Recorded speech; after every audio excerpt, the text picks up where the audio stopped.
And the amazing thing about meditation is it's not the same thing as repressing, because when you're repressing, you usually use distraction. So it's like, I'm not going to think about this right now. I just got to get the boat in. I got to get the boat on the trailer. I got to get the truck home, and I got to unload the boat. And like you're thinking about your next steps. You're just kind of getting on with your day. But when you're meditating, you really have to sit there and like listen to the emotion. You're really listening to it. So you may feel like in your day-to-day life, you're like, I don't know how to love myself. Like, I don't know how to love myself. I don't. But when I meditate, I don't have to actively love myself because I'm listening to myself. And that is an act of love.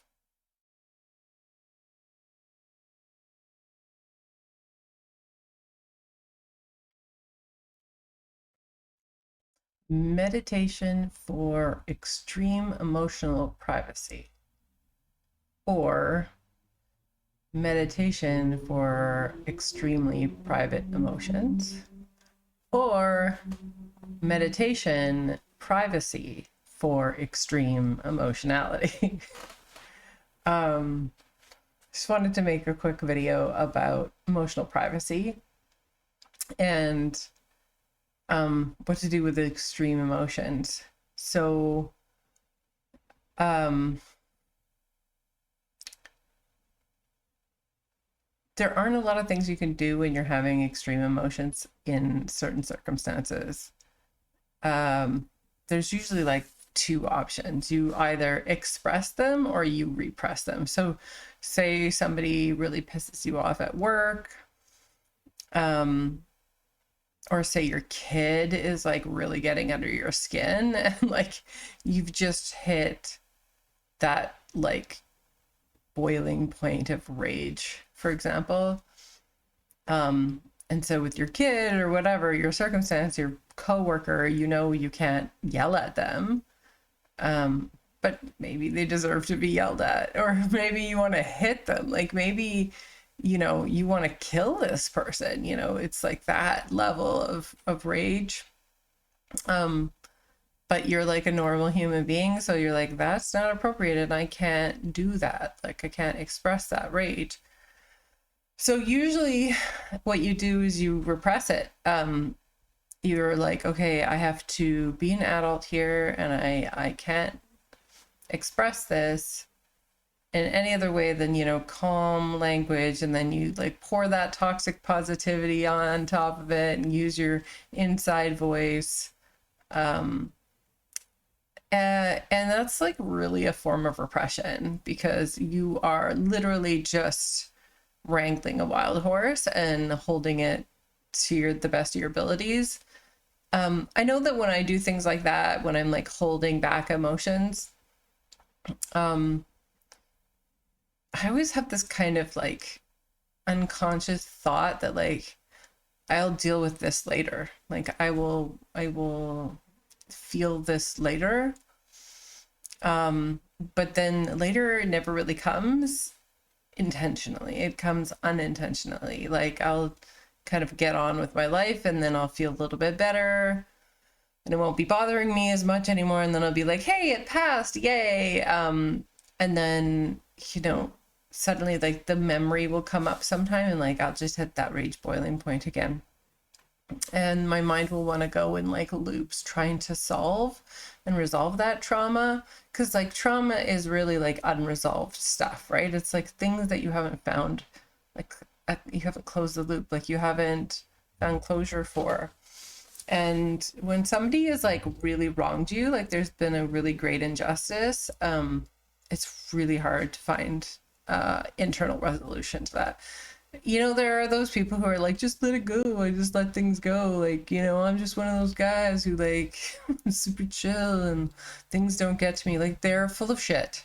Those are the same guys who lose, like they lose their shit over something that you're like, whoa, like why is that so important to you? It's really easy to say that, tell somebody to cool down, or that it's not a big deal when it's not your shit. And then when it's your shit, suddenly they're no longer Mr. Chill, right?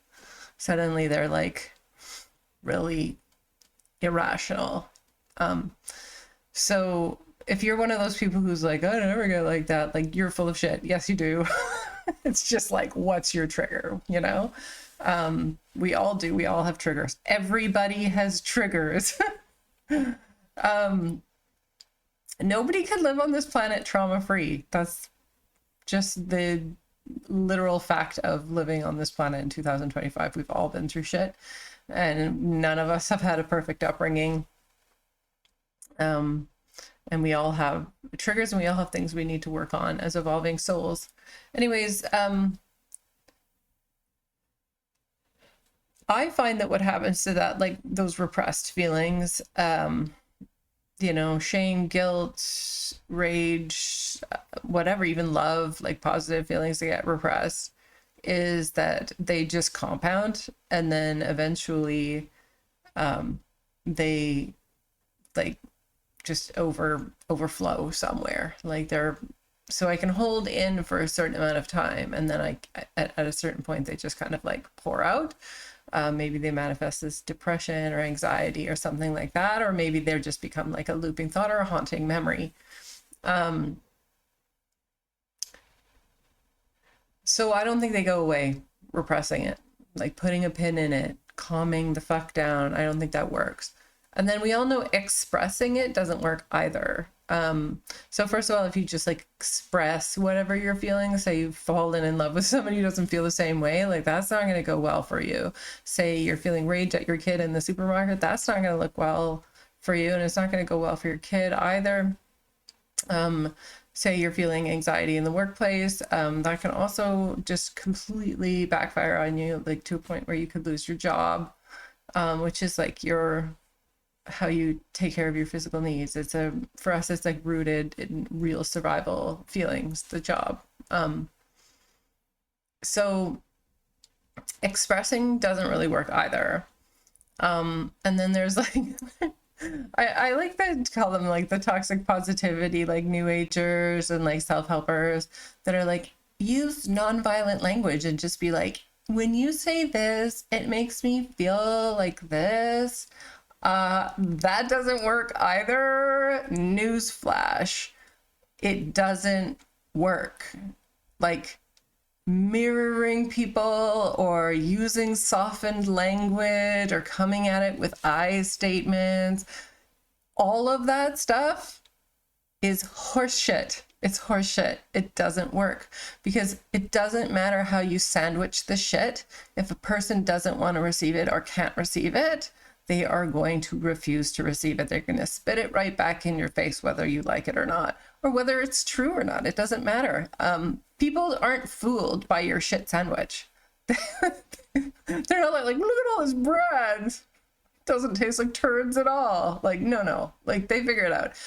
Anybody who blames the way you say something on their reaction is like, you know, you should take a little bit, if it's the truth and you're saying it without the intention of hurting somebody, like you're not like being like, you're a piece of shit, like you're just like saying like, you know, please read the email. I responded to this 500 times already and I don't want to keep repeating myself. That's really different from telling somebody that they're a see you next Tuesday and deserve to rot and die. Like this the levels of abuse there are in different categories, right? One person just like, for Christ's sake, do your job, and the other person is actually wishing ill will on somebody. So let's make a distinction here. But, you know, if you're doing your best to communicate to somebody your truth without hurting them, and they tell you that you needed to shit sandwich that for them, no, that's their shit. But yeah, so repressing doesn't work, expressing doesn't work, doesn't matter how you express it, neither of these things work.